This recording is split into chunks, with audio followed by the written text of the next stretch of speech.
Parler du climat social qui a été marqué ces derniers jours par le désespoir des ouvriers des usines Moulinex. Alors on sait que dans un site, les ouvriers ont voté le plan social proposé. Ce n'est pas le cas encore à Alençon où ce plan social n'a pas été examiné. C'est là où se sont rendus Olivier Thiette et Frédéric Lotte qui ont rencontré Monsieur Madeleine, trois personnes qui dans des situations très différentes ont des questions à vous poser sur ce que vous, candidat à l'élection présidentielle, candidat libéral, avez à dire sur ce cas de figure que représente Moulinex. Le reportage.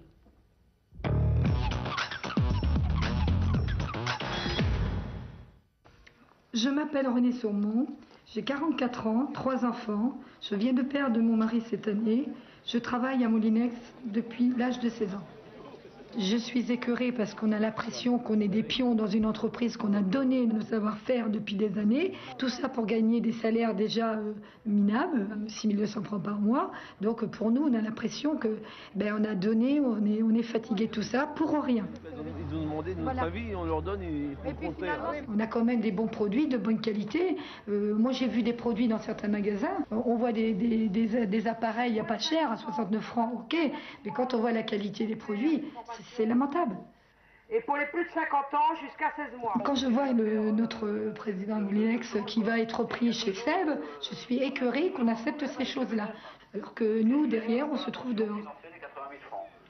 Je suis écœurée aussi de voir actuellement qu'on a du mal à nous donner une prime pour notre licenciement.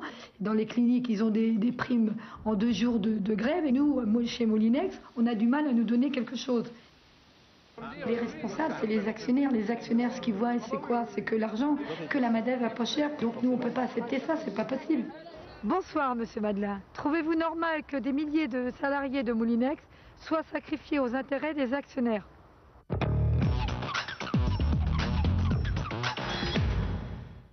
Je m'appelle Gilles Rigon, je suis marié, j'ai 2 enfants, je suis directeur d'une société dans le secteur automobile. Je suis membre de la Chambre de commerce et membre de l'association Alençon Développement. Son but est de se focaliser sur l'essor économique de notre région, en particulier grâce à l'Institut supérieur de la plasturgie d'Alençon.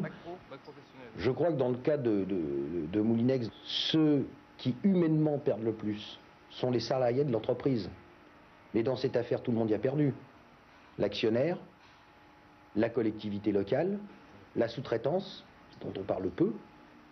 Il y a une idée communément répandue. L'entreprise qui a échoué, c'est parce qu'elle a été mal gérée.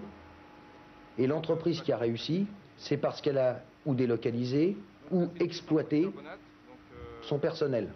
Je pense que la vérité, elle n'est pas blanche, elle n'est pas noire. Bonsoir, Monsieur Madeleine. Compte tenu de la situation de Moulinex, pensez-vous qu'aujourd'hui l'on puisse en France prétendre avoir des prix de vente attractifs tout en maintenant l'emploi et rester dans la compétition internationale?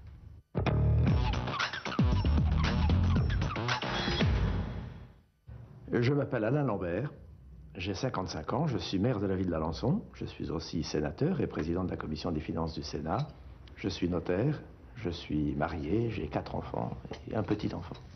Le cas Moulinex est un cataclysme, comme un cataclysme en météorologie. Là, c'est un cataclysme industriel. Et donc, la solidarité nationale doit naturellement jouer, c'est le rôle de l'État. Il existe comme assureur en dernier ressort des accidents de la vie. Oui. C'est pas tout de rejeter les fautes sur les autres, hein. Assumez vos responsabilités. Assumez-les, ouais. Les maires, ils ont pas tous démissionné, là, on verra. Le gouvernement nous annonce 1 milliard. Je ne lui fais qu'une demande. Que ce milliard soit utilisable le plus vite possible et surtout qu'il lève toutes les procédures administratives si lourdes dont qu'il a le génie d'ajouter. Moi, j'ai toujours pas vu un copec. Bonsoir Alain. Si l'État n'a pas à être acteur de l'économie, ne crois-tu pas qu'il doit être garant, face à un cataclysme industriel comme Moulinex, de l'harmonie sociale et de l'égalité entre les personnes et les territoires? Votre réponse, Monsieur Madeleine. Alors, je réponds d'abord.